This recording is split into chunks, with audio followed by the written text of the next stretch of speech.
नमस्कार, बहुत स्वागत है आपका हमारे खास कार्यक्रम मुद्दा में और मैं हूं आपके साथ सृष्टि मेहता। हरियाणा की नायब सरकार ने अग्निवीरों के लिए सौगातों का पिटारा खोल दिया है। सरकारी नौकरी में आरक्षण से लेकर बिना ब्याज के ऋण उपलब्ध कराने तक कई बड़े ऐलान किए गए हैं। अब विपक्ष के अग्निवीर मुद्दे को धराशायी करने में बीजेपी की ये रणनीति कितनी सफल होती है, करेंगे अपने मेहमानों से इस पर चर्चा। लेकिन उससे पहले दिखाते हैं आपको एक खास रिपोर्ट।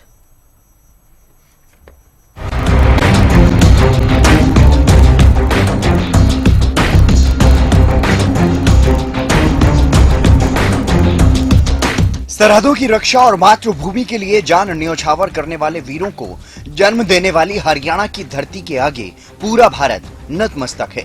अब प्रदेश में विधानसभा चुनाव हैं, तो हर सियासी दल जीत का स्वाद चखने के लिए एड़ी चोटी का जोर लगा रहा है। बीजेपी जहां हरियाणा की माताओं के आगे नतमस्तक हो रही, यहाँ की माताओं ने अपने इतने लाल सेना में भेजे हैं। मैं आज जिस भूमि पर हूं, इस भूमि की माताओं ने सबसे ज्यादा अनुपात में अगर सेना में जवान भेजने का काम किया है तो मेरे हरियाणा की माताओं ने किया है।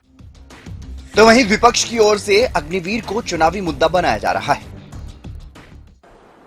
कोई पार्टी, कोई दल, कोई नागरिक ये नहीं चाहता कि देश की फौज कमजोर हो। सब चाहते हैं देश की फौज मजबूत हो, देश की फौज का मनोबल अच्छा हो।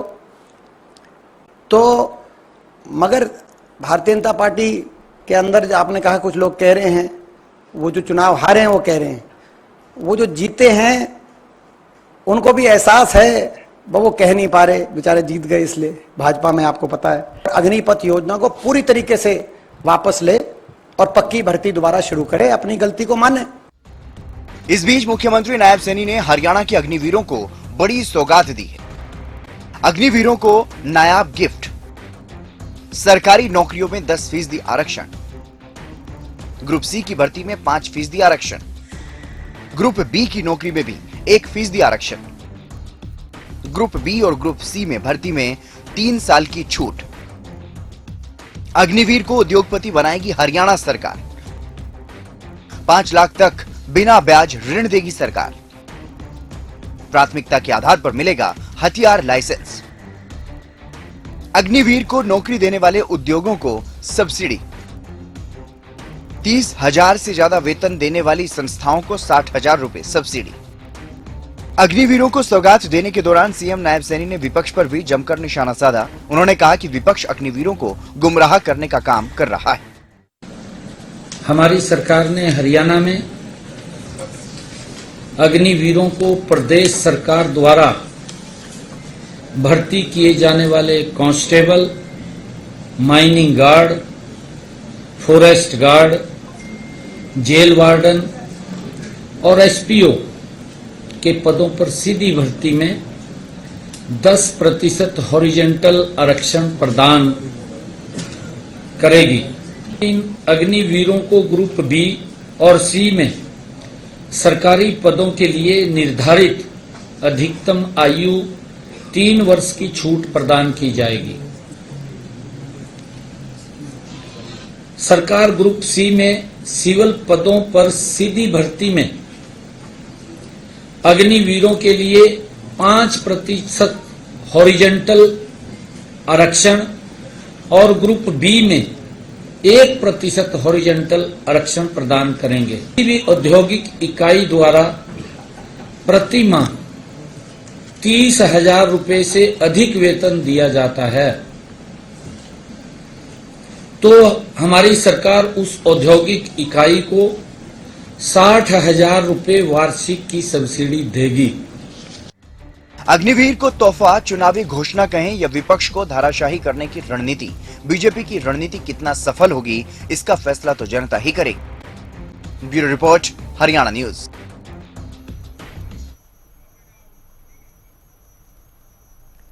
तो देखिए, फैसला जनता का होगा, लेकिन उससे पहले ऐलान सरकार ने कर दिए हैं और इसी पर ज्यादा चर्चा करने के लिए, ज्यादा बातचीत करने के लिए मेरे साथ खास मेहमान भी जुड़े हैं।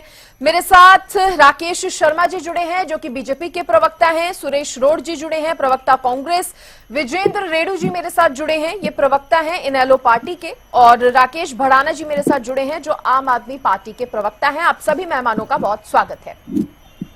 सबसे पहले राकेश शर्मा जी, मैं आपका ही रुख करना चाहूंगी क्योंकि देखिए, अग्निवीर योजना जब सरकार ने लागू की थी तभी से विवाद इसको लेकर, या यूं कहे विवादित बयानबाजियां इसको लेकर जो है वो होती रही हैं। अब वो विपक्ष हो या आम लोग ही क्यों ना हो, इस पर कहीं ना कहीं ऐतराज जताया गया है। लेकिन सरकार की तरफ से ये जो कदम उठाया गया है अग्निवीरों के लिए, उसको सरकार किस तरह से एक्सप्लेन करेगी, किस तरह से समझाएगी, कितना फायदा इससे आगे आने वाले समय में होगा?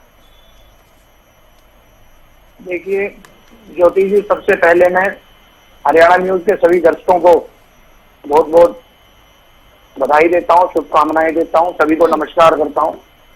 आज प्रदेश के यशस्वी मुख्यमंत्री माननीय नायब सिंह सैनी जी ने अग्निवीरों के लिए नौकरी में 10% का आरक्षण दिया।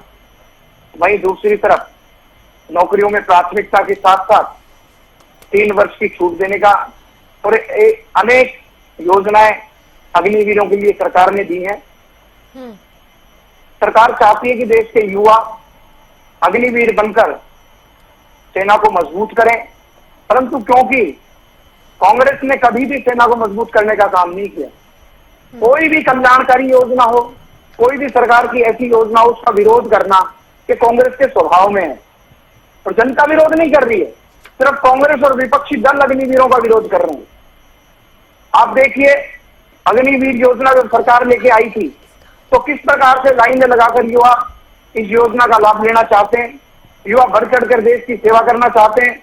परंतु क्योंकि कांग्रेस का ये व्यवहार रहा है, कांग्रेस का ये विचार रहा है कि हर योजना का सड़कों पर जनता को भड़काया जाए, देश को कैसे कमजोर किया जा सकता है, उसके लिए कांग्रेस हमेशा ये कार्य करती रही है। कोई नई बात नहीं है। कांग्रेस का जो विचार है, कांग्रेस की जो विचारधारा है, किस प्रकार से आजादी के बाद से कितनी भी सेना के लिए हथियारों की कितनी भी डील हुई है, हर डील के अंदर इन्होंने घोटाले किए। कभी सेना के मनोबल बढ़ाने का काम नहीं किया। जब भी सेना ने किसी दूसरे देश के ऊपर सर्जिकल स्ट्राइक की हो, ये वही लोग हैं जो सर्जिकल स्ट्राइक तक के सबूत मांगते हैं। ये वही लोग हैं जिनके शासनकाल में कभी सेना को कभी बुलेट प्रूफ जैकेट नहीं मिले, कभी जूते नहीं मिले। और सेना के अधिकार की बात करें तो जिस प्रकार से आतंकवाद जम्मू कश्मीर के अंदर था, इनको सेनाओं को आदेश दिया हुआ था कि जब तक सामने से गोली ना चले आपको गोली नहीं चलानी है, सेना को अधिकार नहीं दिए गए। अग्निवीर योजना जो सरकार ने लागू की है, इनका विरोध, क्योंकि ये किसी भी मुद्दा हो, ये नहीं देखते कि ये देश हित की बात है, कि देश के विरोध की बात है। इनको सिर्फ और सिर्फ सरकार का विरोध करना है। सरकार के विरोध करने में अगर इनको सेना का भी विरोध करना पड़े तो उससे भी नहीं चूकते ये लोग। इनको तकलीफ है कि सेना ऐसे काम कर रही है, सरकार ऐसे काम कर रही है। तो क्या सरकार ने भी माना है कि अग्निवीर योजना को लेकर जिस तरह की नाराजगी लोगों के अंदर सामने आई थी, या विपक्ष ने अग्निवीर योजना को लेकर जो तमाम सवाल उठाए थे, कहीं ना कहीं सरकार ने भी उनको समझा है और माना है कि उससे नुकसान हो सकता है, इसलिए अब सरकार की तरफ से कुछ ऐलान अग्निवीरों को लेकर ये खास ऐलान किए गए हैं? नहीं ज्योति जी, आपने सर मैं आपके साथ सृष्टि जी, जो अग्निवीर योजना के तहत जो योजना शुरू हुई थी, जो आपने विरोध प्रदर्शन देखे थे, उन विरोध प्रदर्शन में कांग्रेस के कार्यकर्ता थे। आम जनता का उन विरोध प्रदर्शन से कोई लेना देना नहीं था। विपक्ष के लोग थे। एक सोची समझी साजिश के तहत, बल्कि मैं तो ये कहता हूं कि विरोधी जो विदेशी ताकतें हैं, उनके इशारों पर ये लोग इस योजना का विरोध कर रहे हैं ताकि देश को कमजोर किया जा सके, देश का युवा इस योजना से ना जुड़े। इनके इतने विरोध और भ्रम की स्थिति फैलाने के बावजूद भी देश का युवा अग्निवीर योजना में बढ़ चढ़कर हिस्सा ले रहा है और सरकार ने उनको प्रोत्साहित करने के लिए। विपक्ष ने विरोध किया है, लोगों ने नहीं किया, लेकिन सरकार ने कुछ ऐलान किए हैं। सरकार ने जो ऐलान किए हैं उसके पीछे कोई तो सोच रही होगी कि सरकार ने अग्निवीरों को प्रोत्साहित करने के ऐलान किए कि जो अग्निवीर होंगे उनको 10% नौकरियों में आरक्षण मिलेगा, उनको 3 वर्ष की आयु में छूट की सीमा मिलेगी। ये सरकार ने प्रोत्साहित करने के लिए किया। और कांग्रेस और जो विपक्षी लोग हैं, जो जिस प्रकार से इन्होंने दुष्प्रचार किया था, उस दुष्प्रचार का कोई असर जनता पर, युवाओं पर नहीं हुआ है। युवा लाइन लगा करके अग्निवीर योजना का लाभ लेना चाहते सुरेश हैं, रोड जी से देश जवाब की ले लेते सेवा हैं। करना चाहते हैं और ओके। कांग्रेस के चेहरे को जनता पहचान चुकी ठीक है सुरेश रोड जी, आपने जी। भड़काने का बहकाने का काम किया है, लेकिन जनता आपके बहकावे में नहीं आएगी। दूसरी बात यहाँ पर जो राकेश शर्मा जी की तरफ से कही गई है कि सेना से जुड़े हर डील के अंदर आप लोगों ने तो घोटाले किए हैं, तो आप क्यों बीजेपी पे सवाल उठाते हैं? आपको हक नहीं बनता सवाल उठाने का और ना ही अग्निवीर योजना को लेकर कुछ कहने का। ज्योति जी, सर मैं आपके साथ सृष्टि मेहता। सृष्टि जी, जी सॉरी मेरा नेटवर्क कोई प्रॉब्लम थी, मैं ठीक से वो नहीं कोई कर बात पाया, नहीं सर। सुन नहीं पाया। सृष्टि जी, मैं ये कहना चाहता हूँ कि जब कांग्रेस की सरकार थी तो पाकिस्तान के 2 टुकड़े किए थे श्रीमती इंदिरा गांधी जी के नेतृत्व में भारतीय वीर सेना ने, और 90,000 युद्ध बंदियों को आत्मसमर्पण के बाद छोड़ा था। ये पूरा हिंदुस्तान ही नहीं, ये पूरी दुनिया जानती है। और ये 90,000 पाकिस्तान के सैनिकों को टेबल पे छोड़ दिया था युद्ध जीतने के बावजूद भी। तो कौन सा षड्यंत्र था, रोड भी वो तो बताओ। सृष्टि जी को बंद कीजिएगा, ये वाहियात बात कर रहे हैं। ठीक है, कोई पता नहीं है, वाहियात क्या बात कर रहे हैं? शर्मा जी, ये तो पब्लिक डोमेन में ये चीजें तो। अरे भारत की सेना अगर आपको कुछ अपमान कर रहे हो। करेक्शन करना है तो आप अपनी बारी में कोई पता नहीं करना। आपको अभी आप किसी का सुन लीजिए। बकवास कर रहा था दोनों का पट्टा। नहीं आप आप भारत की सेना के ऊपर गोली उठा रहे हो। मिस्टर सुरेश तो कुमार, तो अपनी वो औकात नहीं में बात करेंगे कीजिए। सुरेश रोड जी, अरे तो किसी वो को नहीं बात करेंगे। सृष्टि जी, और शब्दों का चयन थोड़ा अच्छे से करेंगे। नहीं आप भारत मैं की नहीं सेना चुकूंगा अभी उसमें। राकेश नहीं शर्मा सर, जी, माफी मांगो पहले। नहीं शर्मा जी पहले माफी रुकिए। सृष्टि जी, अगर ये माफी नहीं मांगते तो सर आप मेरे को बात तो जा रहा करने हूं मैं। दीजिए, आप मेरे को नहीं, बात तो सृष्टि जी, करने माफी दीजिए। मांगो पहले।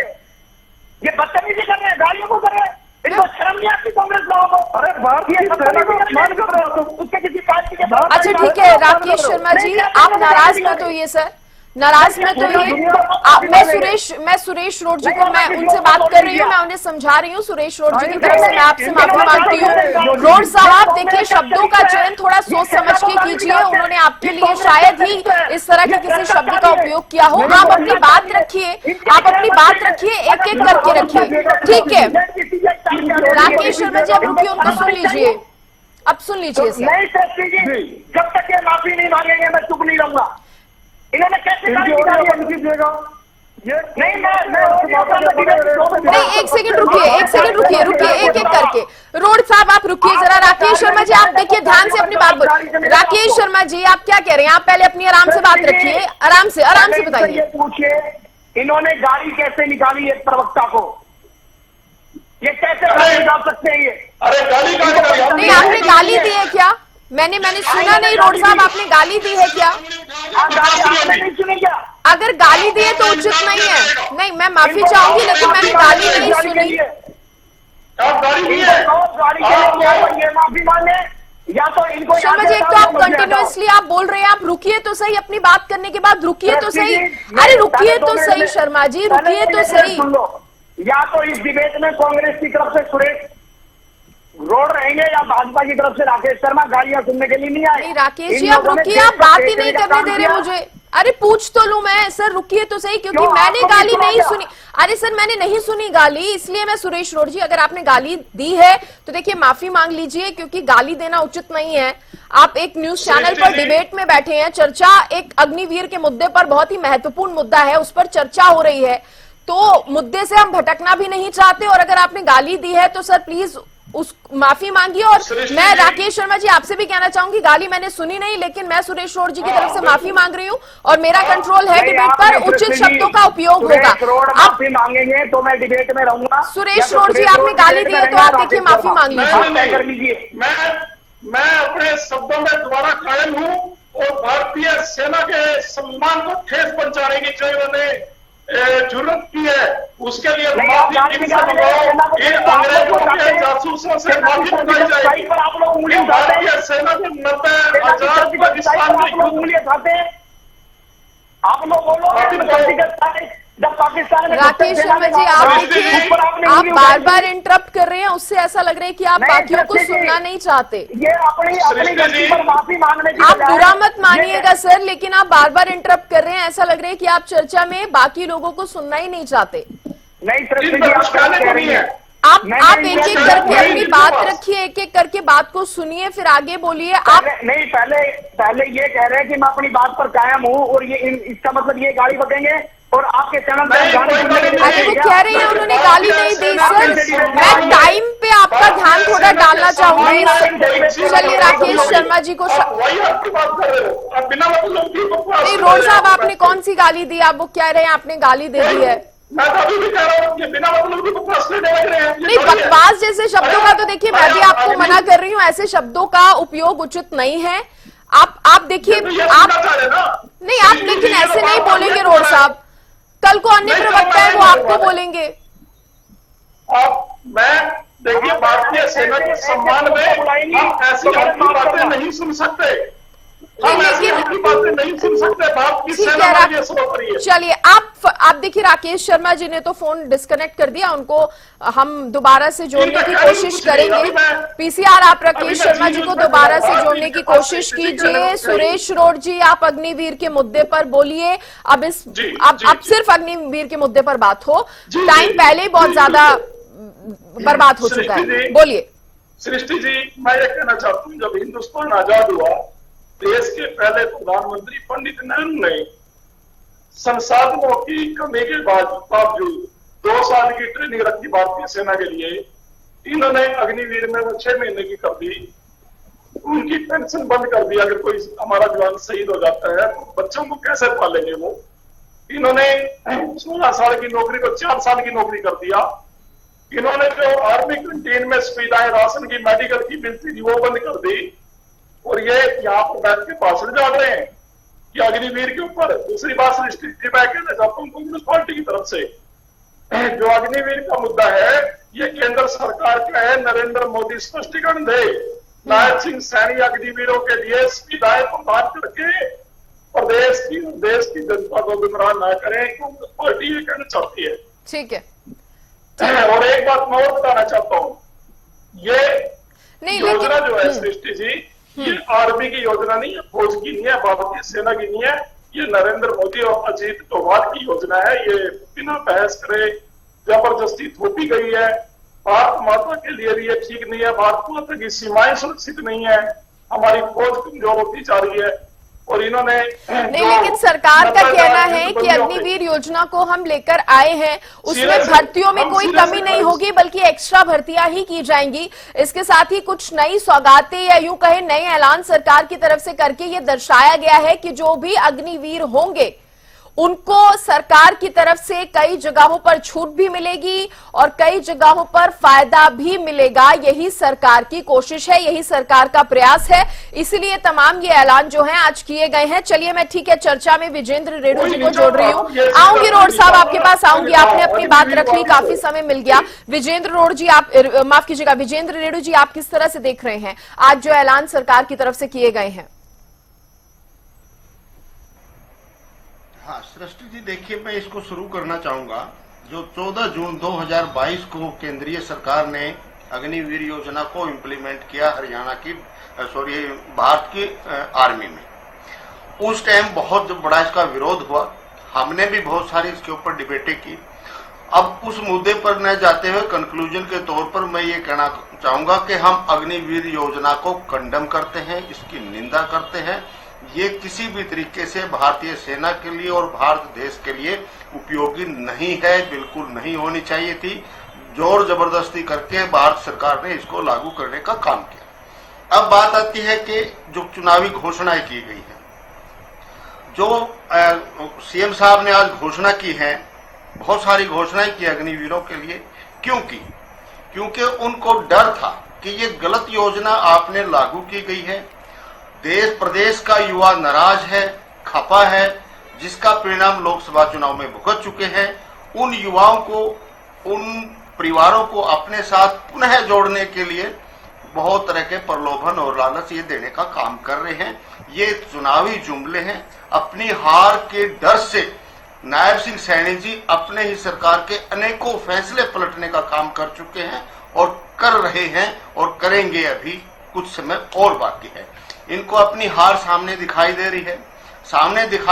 हार के डर से इस तरह के ये जुमले लेकर के आ रहे हैं, क्योंकि जब तक ये लागू होगी तब तक हरियाणा प्रदेश में आचार संहिता लागू हो जाएगी। और जिस प्रकार से कांग्रेस पार्टी जो है 2014 में अदर बैकवर्ड रिजर्वेशन लेकर के आई थी 10% का, और उसको आधा अधूरा ला करके लोगों को मरवाने का काम किया था, जिसमें 32 जवानों को अपनी जान से हाथ धोना पड़ा था। इसी प्रकार से ये भी इस तरह का रिजर्वेशन जनता के दबाव में ही लेकर के आ रहे हैं, ताकि इनको दोबारा से वोट बैंक मिल जाए और ये चुनाव जीत जाए, इसलिए ये लेकर के आए हैं। दूसरी बात, इन्होंने कहा कि हॉरिजेंटल रिजर्वेशन मिलेगा। मेरा मानना सृष्टि जी ये है, हॉरिजेंटल रिजर्वेशन का भी इन जवानों को कोई फायदा होने वाला नहीं है, क्योंकि मैं प्रदेश की जनता को बताना चाहूंगा, कुछ साथियों को नहीं पता होगा, जो हॉरिजेंटल रिजर्वेशन है इसका मतलब है यदि 100 वैकेंसी है और 100 वैकेंसी में यदि इनको 10% आरक्षण है और 10% ओपन में आ जाते हैं, तो फिर ये आरक्षण ऑटोमेटिक फिल हो जाता है और अलग से इनको कोई आरक्षण नहीं मिलेगा। और हमारे जो जवान है वो ऑटोमेटिकली ही मोस्टली ऊपर में आ जाएंगे और उनको किसी प्रकार का ये फायदा भी नहीं मिलना। ये एक चुनावी जुमला है, केवल वोट हथियाने के लिए ये इस तरह का कर रहे हैं। दूसरी बात ज्योति जी, जहां देश की आर्मी में हरियाणा का बहुत बड़ा योगदान होता है, बहुत ज्यादा संख्या में हरियाणा प्रदेश के युवा देश की आर्मी में भर्ती होते हैं, तो जाहिर सी बात है कि जो 25% गवर्नमेंट रखेगी और 75% को फिर आउट करेगी 4 साल के बाद, तो उनकी संख्या भी काफी बड़ी होगी। केवल 4 ही डिपार्टमेंटों में, jail, mining, forest and SPO, 4 ही डिपार्टमेंटों में इनको रिजर्वेशन देने का काम किया है। मेरा मानना है कि जितने भी अग्निवीर आर्मी से निकल करके आते हैं after the completion of 4 year, उन हर किसी को, हर हाथ को सरकार को रोजगार देना चाहिए, क्योंकि उनके जीवन के जो अमूल्य 4 वर्ष हैं और जो उनके कुछ करने का, कुछ शुरुआत करने की, किसी कंपटीशन को पास करने की, कोई उधर धंधा शुरू करने का, जो उनका गोल्डन पीरियड ऑफ लाइफ है, वो देश की आर्मी में वो दे रहे हैं। और उनका एक डाइवर्शन ऑफ विजन हो जाता है, उस विजन में वो चले जाते हैं और शायद वो दूसरा काम किसी शुरुआत करने में उनको कहीं न कहीं बाधा पैदा होगी। इसलिए जो भी लेकिन सरकार यही तो कह रही है कि सरकार की बाधा पैदा ना हो, इसके लिए तमाम कोशिशें भी की गई हैं, तमाम योजनाएं भी लाई गई हैं ताकि बाधाएं पैदा ना हो 4 साल के बाद। नहीं श्रेष्ठ जी, नहीं बाधा ना हो, 10% इन्होंने आरक्षण दे दिया, 10 वैकेंसी निकल गई उदाहरण के तौर पर, और अग्निवीर आए हुए हैं 25, तो 15 के लिए तो बाधा पैदा होगी ना। हमारे मानना है, इंडियन नेशनल लोकदल पार्टी का ये मानना है कि हर अग्निवीर को एडजस्ट करने का काम ही नहीं, ड्यूटी है। इनका एक नैतिक जिम्मेवारी बनती है कि इन्होंने उनके 4 साल वहां आर्मी में खराब करने का काम किया, तो उनको हर हाथ को जो भी वहां से आता, हर व्यक्ति को रोजगार मुहैया कराना सरकार की जिम्मेवारी है। आरक्षण के भ्रम जाल में न डाल करके सरकार जो है ना ये घोषणा करे कि हर अग्निवीर को, हरियाणा प्रदेश के व्यक्ति को रोजगार देने का काम सरकार करेगी। इस तरह से बात नहीं बनने वाली है। दूसरी बात ज्योति जी, एक और बड़ा इसमें क्लू इन्होंने डाल दिया कि हम 5 सेकंड एक लास्ट बात कहता हूं मैं, इन्होंने डाला कि हम फैक्ट्री वालों को 30,000 सब्सिडी देंगे, जिस अग्निवीर को ये 30,000 से फालतू को वो देंगे तनख्वाह, उसको 60,000 की सब्सिडी दी जाएगी। मीन्स 5,000 रुपए महीना अग्निवीर की जो प्राइवेट इंडस्ट्रीज में इनरोल होगा उसको गवर्नमेंट की तरफ से दी जाएगी। ये भी देखना आने वाले समय में भ्रष्टाचार का एक बड़ा मुद्दा बनेगा ये। और जो ये बड़े बड़े फैक्ट्री के लोग हैं, फर्जी डॉक्यूमेंट तैयार कर करके सरकारी पैसे को लूटने का भी काम किया जाएगा इसके माध्यम से। ये योजना भी ठीक है, आप अग्निवीर की तनख्वाह को मिनिमाइज कर दो, भाई इससे कम तनख्वाह नहीं देगा कोई भी, इससे ऊपर तनख्वाह देनी होगी, वो सही है। लेकिन ये सब्सिडी वाला जो खाना लेकर के आते हैं, किसानों की सब्सिडी को काटते जा रहे हैं, फैक्ट्री वालों को सब्सिडी बढ़ाने का काम कर रहे हैं, केवल और केवल उद्योगपतियों को अपने ध्यान में रख करके चलने वाली सरकार जो है ये अग्निवीरों के साथ सही अन्याय नहीं कर रही। ठीक है, राकेश भड़ाना जी, आपको चर्चा में जोड़ते हुए आम आदमी पार्टी का क्या कहना है इस पर? आज जिस तरह से सीएम की तरफ से कुछ ऐलान, कुछ घोषणाएं जो है अग्निवीर योजना को लेकर और अग्निवीरों को लेकर की गई हैं। सृष्टि जी, सबसे पहले मैं कहना चाहता हूं कि हमने पहले भी जब ये योजना अग्निवीर चालू हुई थी तो हमने इसका पुरजोर विरोध किया था और आज भी हम इसका विरोध करते हैं, क्योंकि इससे जो नौजवान हैं उनको बेरोजगार करने का और उनके साथ खिलवाड़ करने का ये काम भारतीय जनता पार्टी ने किया है। मैं एक बात और भारतीय जनता पार्टी से पूछना चाहता हूं कि आज हरियाणा में जब ये अग्निवीर योजना इतनी अच्छी थी तो उसमें आज आरक्षण देने की क्यों नौबत आ गई? क्योंकि भारतीय जनता पार्टी जानती है कि जिस तरीके से लोकसभा में 5 की 5 लोकसभा इनके हाथ से निकल गई, तो आने वाले समय में जो विधानसभा के चुनाव है उसमें जुमले देके लोगों को बहकाना चाहते हैं। परंतु आज हरियाणा के लोग ये जान चुके हैं कि भारतीय जनता पार्टी ने जितने भी वादे किए, चाहे वो रोजगार का मामला हो, चाहे वो विकास का मामला हो, चाहे वो जो भी वादे थे, सब में असफल हुई।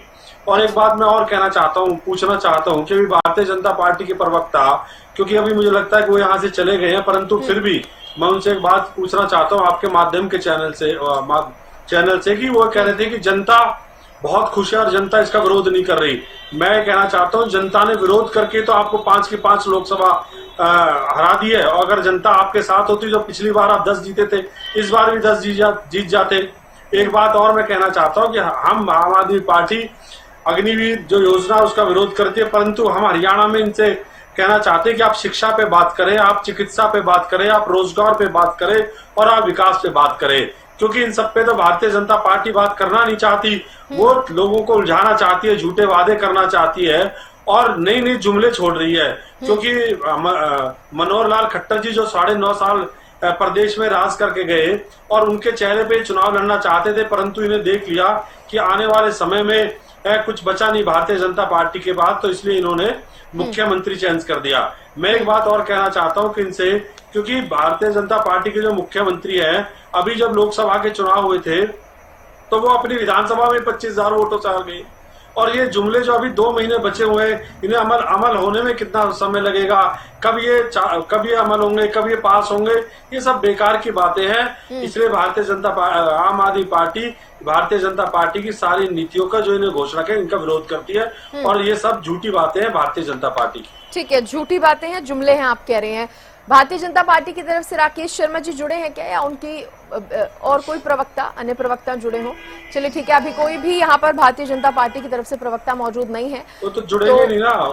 हाँ ठीक है, मैं सुरेश रोड जी आपसे ही सवाल करना चाहूंगी, क्योंकि INLD की तरफ से भी, यानी कि विजेंद्र रेड्डी जी की तरफ से भी कांग्रेस को लेकर सवाल उठाया गया, अदर बैकवर्ड रिजर्वेशन का उन्होंने मामला उठाया। इसके साथ ही कांग्रेस पर भी, क्योंकि अगर रिजर्वेशन की बात हो रही है तो कांग्रेस पर भी इस तरह के आरोप जो हैं वो लगते आए हैं। हाल ही में केंद्रीय गृह मंत्री की तरफ से भी कहा गया था कि कांग्रेस ने पिछड़ों का आरक्षण छीनकर मुसलमानों को दे दिया है। ये तमाम तरीके के आरोप या तमाम तरीके के बयान तो रिजर्वेशन को लेकर कांग्रेस पर भी लगते आए हैं। ऋषि जी, लोकसभा चुनाव के दौरान भी भारतीय जनता पार्टी ने भ्रम फैलाने की बात की थी कि देश के सारे संसाधनों पर मुस्लिमों का यानी मेजोरिटी का यानी अल्पसंख्यक का पहला अधिकार बनता है, और हमने अपने घोषणा पत्र को पब्लिक के सामने रखा, उसमें कहीं भी बात नहीं। आने वाले विधानसभा चुनाव में बीजेपी बौखलाई हुई है और हार को देखकर ओबीसी वोट बैंक को हथियाना चाहती है। इसी कड़ी में इन्होंने नायब सिंह सैनी जी को मुख्यमंत्री बनाया, और ये सारी की सारी धर्म फैलाने की स्थिति है। कांग्रेस पार्टी धर्म और राजनीति की बात न करके 36 बिरादरी सर्व धर्म के लिए प्रदेश में एक अच्छी सरकार राम राज्य स्थापित करेगी। 4 माह के बाद हमारी सरकार बनने जा रही है।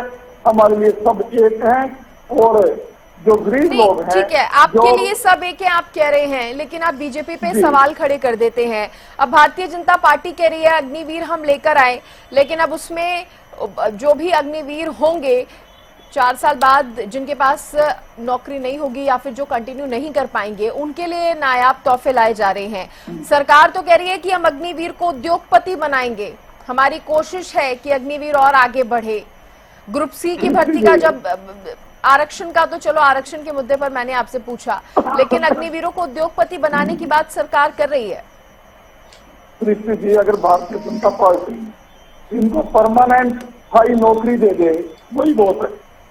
प्रदेशवासी और प्रदेश के युवा फौज में, भारतीय सेना में परमानेंट भर्ती होकर सेवा करना चाहते हैं भारत माता की, हमारी हाथ जोड़ के ये विनती है कि आप उद्योगपति छोड़ो, आप सिर्फ स्थायी नौकरी दे दो, बिना खर्ची और बिना पर्ची के नौकरी दे दो, बिना भेदभाव के नौकरी दे दो। तो ये देश के स्वाभिमान और सेना जो भारत माता की रक्षा करने वाली हमारी एक फोर्स है, तो इसके साथ समझौता मत करो। देश की सुरक्षा सर्वोपरि है।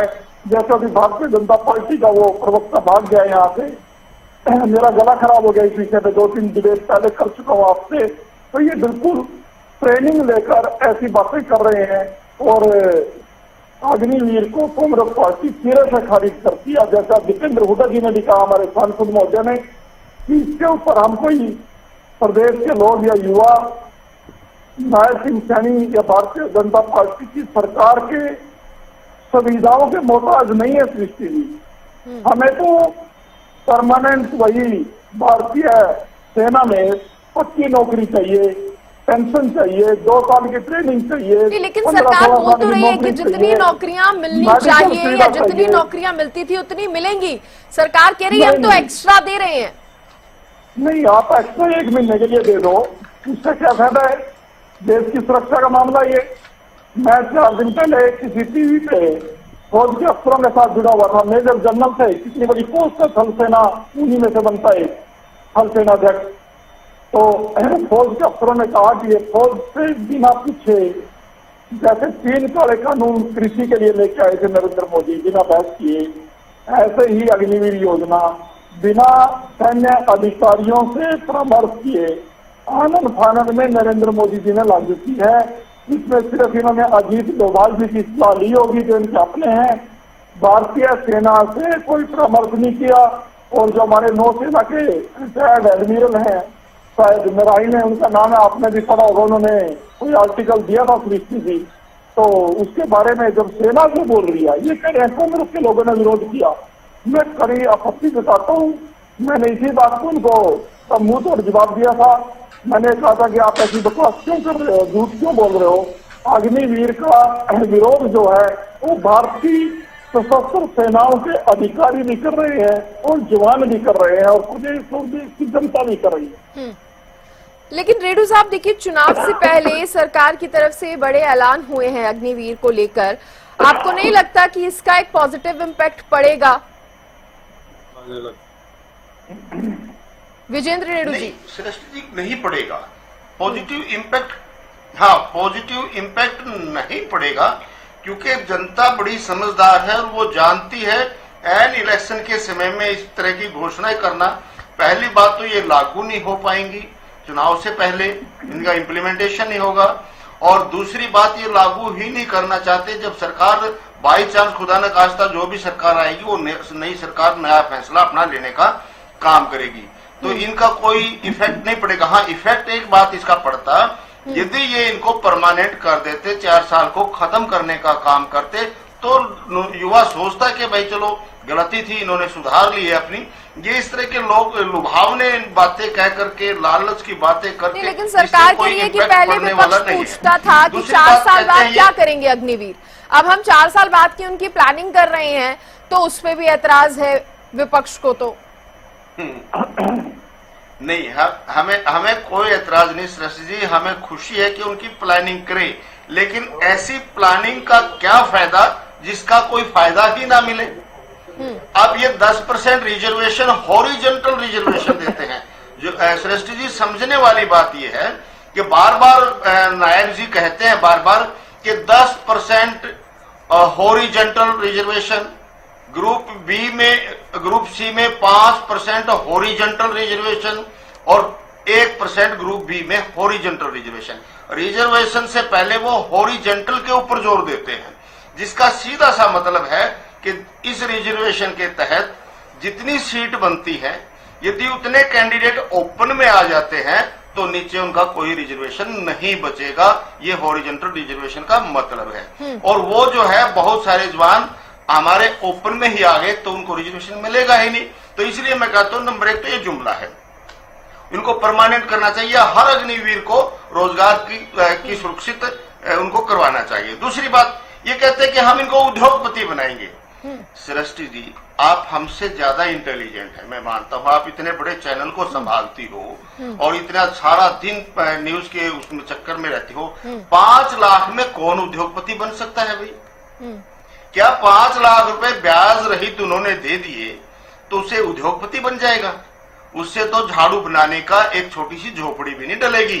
कितना रॉ मटेरियल उनका जीएसटी पूरा नहीं होगा 28%। अरे आपने ब्याज रहित लोन करना ही था तो कम से कम 50 लाख से तो शुरू करते कि भाई, और यूनिट के हिसाब से बनाओ, ये यूनिट लगाओ, इतने की यूनिट लगेगी तो इतना परसेंटेज बनाओ कि हम जो ना 90% लोन करेंगे, 80% लोन करेंगे। जितना भी बड़ा कोई कारखाना लगाना चाहता है, ये क्या हम 5 लाख दे देंगे? जैसे अभी प्लाट वालों को कह दिया हम 15,000 को प्लाट देंगे, 15,000 बीपीएल को 7,000 बांट दिए, बाकी को हम 1-1 लाख रुपया देंगे प्लाट खरीदने के लिए और मकान बनाने के लिए। क्या वो 1 लाख रुपए में प्लाट भी खरीद लेगा और मकान भी बना लेगा? जनता को भ्रम में डालने का काम करते हैं। ठीक है, ठीक है। मैं रोक रही हूँ रेणु साहब आपको, क्योंकि भारतीय जनता पार्टी की तरफ से यशपाल बत्रा जी मेरे साथ जुड़ गए हैं। यशपाल जी, स्वागत है आपका। और क्योंकि चर्चा के बीच में आपको जोड़ रहे हैं तो मैं बताना चाहूंगी कि अग्निवीर योजना को लेकर जिस तरह से कुछ सौगात अग्निवीरों के लिए आज नायब सिंह सैनी ने दी है, कुछ ऐलान उन्होंने बड़े किए हैं, लेकिन कांग्रेस की बात हो या अन्य विपक्षी दलों की ही बात क्यों ना हो, वो इसे अभी भी अग्निवीरों के साथ छल ही मान रहे हैं। कह रहे हैं महज ये बहकाने का काम जो है यहाँ पर हो रहा है। देखिए, अच्छे कामों को तो मैं चाहता हूं कि सराहना चाहिए, चाहे पक्ष हो चाहे विपक्ष हो, लेकिन विपक्ष ने जिस तरीके की एक सोच बना के कि हर चीज में नेगेटिविटी ढूंढनी है, उस तरीके से काम कार्य करते हैं, तो ये भी प्रदेश हित के लिए नहीं है। अगर अच्छा कार्य करा है तो प्रशंसा भी करनी चाहिए। इनको हर काम में बुराई नजर क्यों आती है? पहले तो काम नहीं कर रहे तो काम शुरू किया तो काम कर क्यों रहे हैं, कर क्यों रहे हैं? और ये 5 लाख क्यों कर दिए, ऐसा क्यों कर दिया, वैसा क्यों कर दिया? क्योंकि इन लोगों ने जिस तरीके की सोच पिछले अपने कार्यकाल के अंदर जिस तरीके से काम करते थे, उस तरीके की सोच को आगे बढ़ाते हुए ये हरियाणा को भी ऐसे ही करना चाहते हैं जैसे पिछले 10 साल इनके गए। माननीय मुख्यमंत्री जी ने जो अग्निवीरों के लिए, अग्निवीरों के हित के लिए एक इतना अच्छा नया तोहफा दिया है, उसको तो सराहना चाहिए। वो सराहने की बजाय उल्टा बुराई कर रहे हैं लोग चैनलों पे बैठ के, तो ये भी प्रदेश हित की बातें नहीं है। तो मैं तो इनसे रिक्वेस्ट करना चाहूंगा, एक अच्छी सोच लेके प्रदेश हित के अंदर जो सोच है उसको आगे बढ़ाते हुए अगर अच्छे काम है तो उनको बढ़ाएं। देखिए कितना अच्छे माइनिंग गार्ड के अंदर, फॉरेस्ट गार्ड के अंदर, जेल वार्डन, एसपीओ के पदों पर सीधी भर्ती 10% आरक्षण प्रदान किया है। 5 लाख रुपए का अगर वो कोई काम करना चाहते हो और ब्याज उसमें इंटरेस्ट भी नहीं लगेगा, उनको 5 लाख रुपया गवर्नमेंट की तरफ से मिलेंगे। इस तरीके के जो ऐलान माननीय मुख्यमंत्री जी ने किए हैं वो एक सराहनीय कदम है प्रदेश हित के लिए और अग्निवीरों के लिए। एक तो विपक्ष कह रहे कि सरकार को कहीं ना कहीं डर था, अग्निवीर योजना लागू करने के बाद जिस तरह से विरोध उसका हुआ है उसका डर था, इसलिए अब ये कुछ ऐलान सरकार ने कर दिए हैं। दूसरा, विजेंद्र रेड्डी जी ये भी कह रहे थे कि सब्सिडी की बात जो सरकार की तरफ से की गई है अग्निवीरों के लिए, उससे भ्रष्टाचार बढ़ेगा, भ्रष्टाचार का मुद्दा बनेगा। ये देखिए, अगर आप देखिए डर था, वो डर कौन सा था इन्हीं को पता है। अगर काम कर दो तो डर था, काम नहीं करा तो काम क्यों नहीं किया। ये जो दो तरफी सोच को, दो तरफे कामों को लेके विपक्ष चलता है, नाम ही विपक्ष है तो विपक्ष जैसी तो बात उसमें करनी है। हम तो वो चीज सोच के चलते हैं, हमारी सरकार, हमारे जो माननीय मुख्यमंत्री जी हैं प्रदेश के अंदर, प्रदेश हित के अंदर क्या अच्छा है क्या बुरा है उसको मध्य रखते हुए काम करते हैं और प्रदेश की मैक्सिमम जनता के हितों के लिए काम करते हैं। अब आ रही अग्निवीरों की बात, अगर अग्निवीरों के लिए कोई कार्य अच्छा किया है तो अब ये डर के कर रहे हैं हम लोग। अब अभी कुछ 1-2 दिन में कहना शुरू कर देंगे इलेक्शन आने वाले हैं, इलेक्शन जीत जाएंगे तो इलेक्शन जीतते इस वजह से हैं। ये तो देखिए इनकी सोच है, इन सोच को हम एक तरफ करते हुए हम सब मिलके प्रदेश के लिए, हरियाणा के लिए काम करना चाहते हैं और हरियाणा के लिए काम करेंगे। और जिस तरीके से माननीय मुख्यमंत्री रोज जनहित के नए नए ऐलान कर रहे हैं, उन ऐलानों के तहत माननीय मुख्यमंत्री जी, बीजेपी की सरकार तीसरी बार बहुमत के साथ आ रही है। ठीक है राकेश जी, देखिए यशपाल जी कह रहे हैं कि विपक्ष को तो सरकार के हर फैसले से दिक्कत है। मुंगेरी लाल के हसीन सपने कोई भी देख सकता है, इसमें बुराई क्या है? मैं इनसे पूछना चाहता हूं कि 9.5 साल बाद इन्हें क्या विकास की याद आई है? इन 9.5 सालों में विकास क्यों नहीं करा पाए? आज इन्हें कैसे याद आ रही है? जो नई नई घोषणाएं कर रहे हैं, आज अग्निवीर के लिए जो घोषणाएं कर रहे हैं, मैं इनसे पूछना चाहता हूं कि ऐसी क्या नौबत आ गई? जब अग्निवीर इतनी अच्छी योजना थी तो आपको 10% देने की क्यों नौबत आ गई? आरक्षण देने की नौबत क्यों आ गई? दूसरी बात, 5 लाख रुपए से आप उन्हें उद्योगपति बनाना चाहते हैं, एक भद्दा मजाक है। 5 लाख रुपए में कोई उद्योग लग सकता है क्या? मैं इनसे पूछना चाहता हूँ। और अब मैं इनसे एक बात और पूछना चाहता हूँ कि अरविंद केजरीवाल जी की तरह आप शिक्षा पे क्यों नहीं बात करते? आज 4000 जो स्कूलों में पद हैं वो खाली पड़े हुए हैं, आप चिकित्सा पे बात क्यों नहीं करते? आज सरकारी जो हॉस्पिटल है वो बंद होने की नौबत पे आ गए, आप विकास की बात क्यों नहीं करते? आज हरियाणा में एक बारिश हुई है, लोग घर से निकल नहीं पा रहे हैं, चारों तरफ सड़कें टूटी पड़ी है, आप नौकरियों की बात नहीं करते।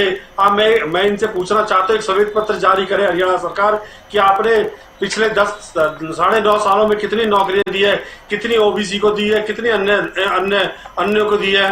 भारतीय जनता पार्टी को अपनी हार का डर सामने दिख रहा है और यही परिणाम है कि आज ये नई नई झूठी घोषणाएं कर रहे हैं, वो लागू भी नहीं हो सकती है।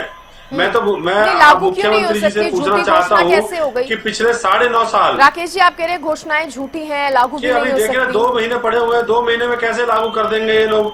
अभी तो सोचिए 2 महीने 2 महीने बाद चुनाव आ जाएंगे। ये अभी से ये घोषणाएं कर रहे हैं, इतनी सारी घोषणा। पहले इन्होंने जो घोषणाएं की थी, इन्होंने कहा था 2.5 लाख नौकरियां देंगे हर साल युवाओं को हरियाणा में, वो कहाँ चली गई? उन्होंने कहा था समान विकास करेंगे, वो कहाँ चला गया? मैं इनसे पूछ रहा हूं, इन्होंने कहा था भ्रष्टाचार को खत्म कर देंगे। आज हरियाणा में भ्रष्टाचार चरम पे है, हर नगर निगम में घोटाले हो रहे हैं। इनके जो जब नेताओं के नाम आते हैं तो सरकारी फाइलें जला दी जाती है। तो सारी भारतीय जनता पार्टी का जो चेहरा है वो पूरे हरियाणा के सामने आ चुका है। जो ये कहते हैं वो कभी करते नहीं। तो आप कह रहे चुनाव से पहले घोषणाएं हो जाती हैं, लागू कब होंगी? ठीक है, इसका जवाब मैं लूंगी यशपाल जी से, लेकिन उससे पहले सुरेश रोड जी आपका एक लास्ट कमेंट यहाँ पर। जी, मैं यही कहना चाहता हूँ कि देखिए, भारतीय सीमाओं की सुरक्षा की भी बात है, देश के स्वाभिमान की भी बात है, सिर्फ हरियाणा के अग्निवीर युवाओं की बात ही नहीं है ये। तो इस सब बात को देखते हुए कांग्रेस पार्टी देखती है सरकार को अग्निवीर योजना को तुरंत लेना चाहिए और स्थायी भर्ती करनी चाहिए जैसे पहले होती है। ये कांग्रेस पार्टी की मांग है। ठीक है, स्थायी भर्ती की मांग आप बार बार कर रहे हैं और विपक्ष का यही कहना है। रेणु साहब आप कुछ कहना चाहते हैं लास्ट कमेंट में अपने, ताकि फिर मैं सबके क्वेश्चंस सवालों के जवाब जो है ले लूं एक साथ ही बत्रा जी से। हाँ, बिल्कुल श्रेष्ठ जी। देखिए, ये बात हमारे साथी कह रहे हैं भाजपा वाले प्रवक्ता कि बड़ाई नहीं करते, अच्छी बात नहीं कहते, अगर कुछ लागू करते हैं तो अच्छा नहीं कहते। आपने जो घोषणा की है मुख्यमंत्री महोदय ने, हमने उसकी सारी एक एक बारीकी से कमियां निकाल करके आपके सामने रखने की बात करी है। ये बत्रा जी लेट आए हैं, शायद इन्होंने सुनी नहीं। बिल्कुल डिटेल में हमने बताया, भाई आपने 10% क्यों करते हो, आप 100% क्यों नहीं करते कि जितने भी अग्निवीर आर्मी से रिटायरमेंट के बाद 4 साल बाद आएंगे, हम हर किसी को काम देने का काम करेंगे। जो बाकी रहेंगे तो वो कहाँ जाएंगे? उनके जवानी के 4 वर्ष तो आपने आर्मी में खपा दिए, तो आगे वो क्या करेंगे? दूसरी बात, आपने 5 लाख लोन देने की बात की, 5 लाख में कोई उद्योगपति नहीं बनता है। तीसरी बात, आपने 3-4 डिपार्टमेंट के लिए ही क्यों आरक्षित किया, सभी के लिए क्यों नहीं किया? तो ये सारी कमियां हमने गिनाई हैं, इनको ठीक करवाने का काम करे। और दूसरी बात श्रेष्ठी जी, जो कांग्रेस वाले, चलिए कम से कम आप ये तो कह रहे हैं कि कमियां जो आपने गिनाई हैं उसको ठीक करें, लेकिन कभी कभी तो आप एकदम से ये भी बोल देते हैं कि अग्निवीर योजना होनी ही नहीं चाहिए। देखिए, कमियां हो उसको दुरुस्त करना अलग बात है, लेकिन एकदम योजना का ही विरोध कर देना। अब भी बोलता हूँ नहीं होनी चाहिए। Indian National Lokdal party Batra साहब इसका जवाब देंगे। बत्रा जी देखिए, कुछ सवाल हैं कि चुनाव से पहले आप घोषणाएं तो कर रहे हैं बैक टू बैक, लेकिन ये लागू कब होंगी?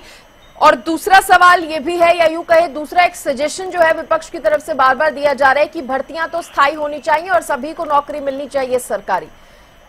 देखिए, इनको पहले तो ये समझना पड़ेगा, कोई घोषणाएं होने के तुरंत बाद कुछ दिनों के अंदर नोटिफिकेशन जारी होती है। इट्स मीन की वो नोटिफिकेशन जारी हो गया, वो इम्प्लीमेंट हो चुका। ये इनको संविधान के तरीके से समझना पड़ेगा। अभी कैमिलियर की बात करें, हम 6 से 8 कर रहे थे, तो कल उसका नोटिफिकेशन जारी हो गया। अब रही 10% आरक्षण की बात हो, चाहे माइनिंग गार्ड में, चाहे फॉरेस्ट गार्ड में, चाहे जेल वार्डन में, चाहे एसपीओ के अंदर अगर घोषणा हुई है तो जल्दी उसका नोटिफिकेशन जारी हो जाएगा। क्या ये स्थायी नौकरियां नहीं मिलेगी अगर 10% आरक्षण मिलेगा तो अग्निवीरों को? पहला क्वेश्चन। और क्या क्वेश्चन बताया आपने इनका? स्थायी नौकरी पर आपने एक तो चुनाव से पहले लागू कर देते हैं घोषणाएं। देखिए, चुनाव से पहले क्या चुनाव से पहले किसी संविधान में लिखा हुआ है कि चुनाव से पहले हम काम नहीं कर सकते, चुनाव से पहले कोई घोषणा नहीं कर सकते, चुनाव से पहले कोई हम नोटिफिकेशन जारी नहीं कर सकते? क्या ऐसा किसी संविधान में लिखा हुआ है? फरीदाबाद से गुड़गांव के लिए आपने मेट्रो देखिए, अब ये पता है क्या ढूंढ के लाते हैं, कुछ काम हुआ नहीं। ये तो सिर्फ घोषणाएं करते हैं आप। मेट्रो की घोषणा थी फरीदाबाद से गुड़गांव को जोड़ने के लिए। मैं इनसे पूछना चाहता हूँ, जितनी भी आपने घोषणाएं की वो सब आज लागू नहीं हो पा रही है। आपने पत्थर रख दिए, पत्थरों से आगे काम चालू नहीं हो रखे हैं। ये घोषणाएं आप कह रहे हैं हम घोषणा 2 महीने में कर देंगे, 9.5 साल में तो कर नहीं पाए आप। ये बम्बे एक्सप्रेस आपने बनाया था? आप कर पाए हैं क्या जो आप 2 महीने में कर देंगे? बम्बे एक्सप्रेस आपने बनाया था, केएमपी आपने बनाया था, शीतला माता मेडिकल कॉलेज आपने बनाया था। फरीदाबाद में मेट्रो फरीदाबाद को गुड़गांव से जोड़ने के लिए आपने क्या था? यहाँ पे झूठी घोषणाएं कर दी आपने। कौन सी रोड मैं कह रहा हूँ कि आपने फरीदाबाद से गुड़गांव को जोड़ने के लिए मनोहर लाल खट्टर जी ने अनाउंसमेंट करी थी। ठीक है। अग्निवीर पर बत्रा साहब ये भी बताइए, देखिए यशपाल बत्रा जी ये भी बताइए, क्योंकि सवाल ये भी उठ रहा है कि चुनाव से एन पहले ये ऐलान तो किए हैं, लेकिन कहीं ना कहीं इसके पीछे एक डर भी था। सरकार समझ रही थी कि अग्निवीर योजना का विरोध हो रहा है, चुनाव में इसका नुकसान उठाना पड़ सकता है, इसलिए ठीक पहले चुनाव से ये ऐलान कुछ कर दिए गए, तोहफे के तौर पर, सौगात के तौर पर। हम लोग देश हित के अंदर काम करते हैं, ना कि निजी हितों में काम करते हैं। देश और प्रदेश हित के अंदर जो भी अच्छा कार्य होगा, जिस तरह भी पब्लिक को, समाज को उसका बेनिफिट मिल सकेगा, वो कार्य हम लास्ट मिनट तक भी करेंगे। जिस दिन तक हमारी सरकार है उससे 1 सेकंड पहले तक भी प्रदेश और देश हित के लिए कार्य करेंगे, जो पब्लिक हित के कार्य होंगे, ना कि निजी हितों के अंदर। आपको लगता है इसका पॉजिटिव इम्पैक्ट रहेगा? क्योंकि हम ये कभी नहीं सोचते, हम उनको वोटों के अंदर बदलने की कोशिश नहीं करते। जब कार्य करते हैं, अच्छा कार्य पब्लिक हित के अंदर कार्य करते हैं, अब ये हमारी ये सोच नहीं होती कि ये पब्लिक ऐसे करने से हमें वोट मिल जाएंगी। वो पब्लिक की सोच है, पब्लिक जैसा चाहेगी, जो डिसीजन देगी वो हम मानेंगे। लेकिन हम लोग ये सोच के चलते हैं देश के और प्रदेश के हितों के अंदर क्या काम ऐसा है जो मैक्सिमम पब्लिक को बेनिफिट मिले। चलिए ठीक है, माफी के साथ और किसी को मैं समय नहीं दे पाऊंगी क्योंकि इससे ज्यादा की इजाजत समय नहीं दे रहा है। बहुत शुक्रिया आप सभी मेहमानों का जुड़ने के लिए और बातचीत करने के लिए। तो देखिए, अग्निवीर योजना पर आज हमने बात की है और ये बात आज फिर इसलिए उठी है, आज ये मुद्दा फिर से इसलिए उठा है क्योंकि सरकार की तरफ से कुछ ऐलान जो है वो अग्निवीरों के लिए किए गए हैं। विपक्ष का कहना है कि चुनाव से पहले ये घोषणाएं, ये ऐलान हो गए हैं, लेकिन लागू कब होंगे एक डर था सरकार के अंदर, इसलिए इस तरह के ऐलान हुए हैं। लेकिन सरकार का कहना है कि जनता के हित में कदम उठाते हैं, आगे भी उठाते रहेंगे, बेशक समय कुछ भी हो। फिलहाल इसी के साथ इस खास कार्यक्रम में इतना ही। देखते रहिए हरियाणा न्यूज। नमस्कार।